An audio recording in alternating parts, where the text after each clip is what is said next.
Before cannons shook the South China Sea, before imperial officers whispered her name with fear, and before merchants prayed their ships would never see the red flag fleet, there was a woman history did not expect to rise. Her name was Zheng Yi Sao.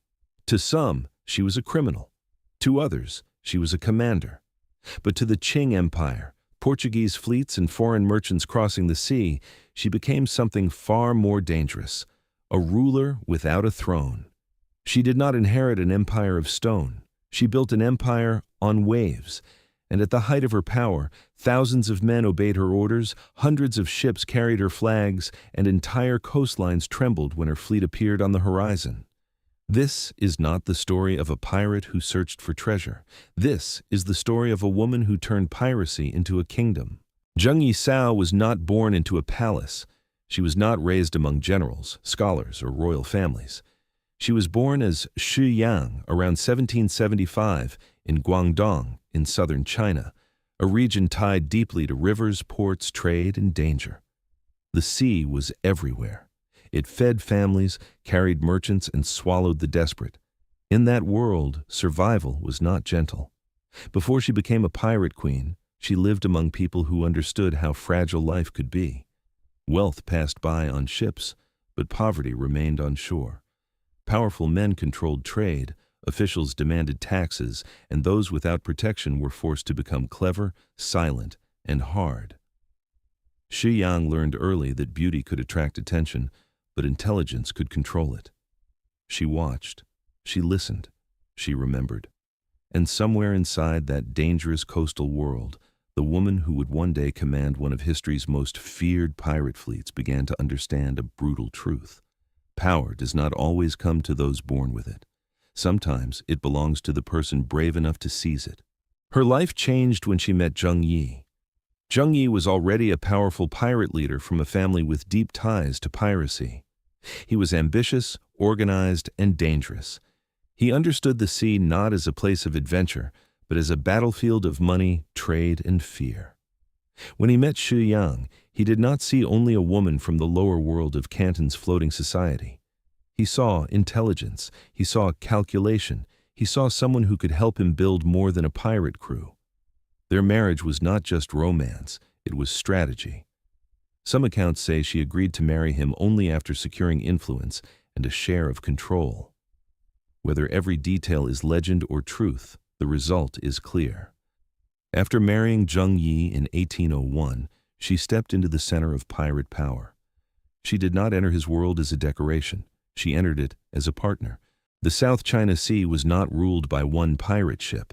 It was a violent world of rival fleets, coastal gangs, smugglers, fishermen, corrupt officials, and desperate men who knew the sea offered more freedom than the land. But Zheng Yi and Zheng Yi Sao helped transform chaos into organization. Pirate groups were united into a confederation. Fleets were divided by colored flags: red, black, blue, white, yellow, and purple. Among them, the red flag fleet became the most powerful. This was no ordinary band of thieves. It became a floating state. There were rules, commanders, shares of profit, punishments, alliances, intelligence networks, and coastal support.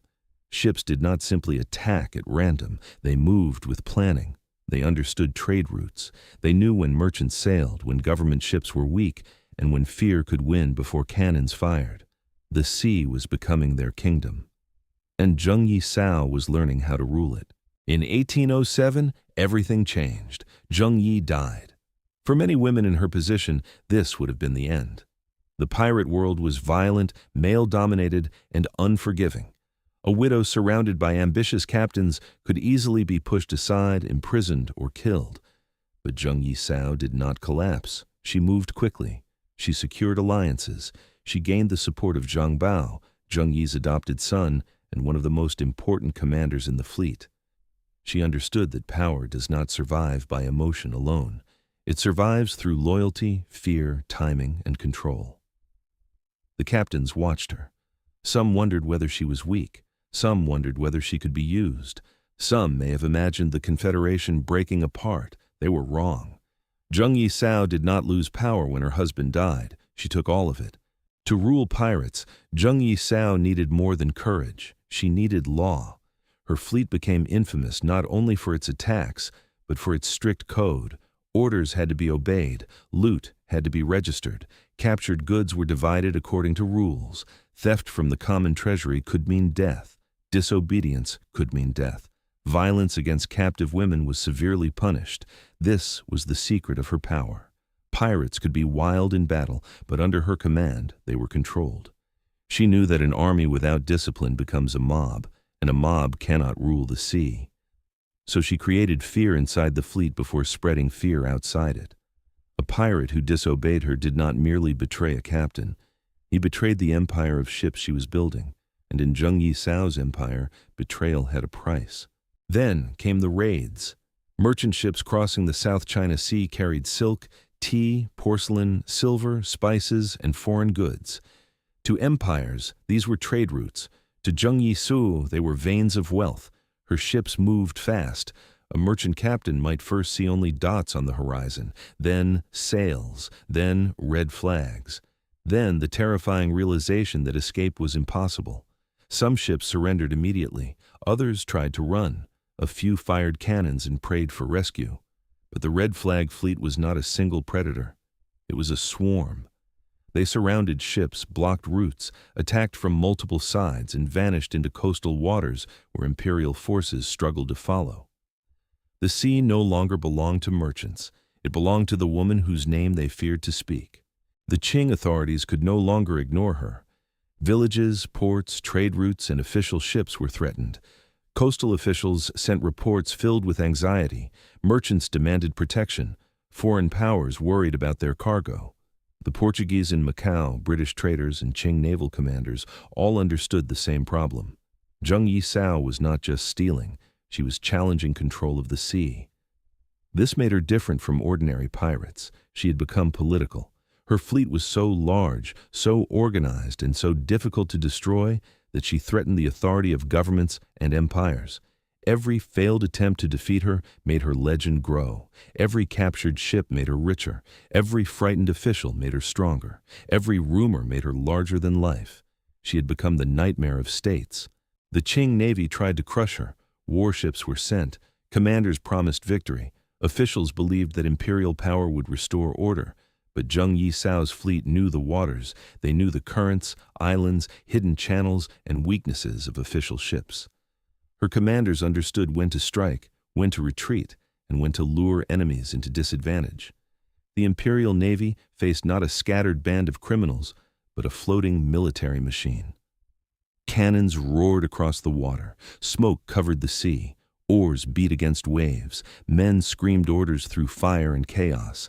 And again, the government discovered the humiliating truth. The Pirate Queen was not easy to defeat. Every battle that failed to destroy her made the empire look weaker, and every victory she won made the sea believe she was unstoppable. Beside Zheng Yi Sao stood Zhang Bao.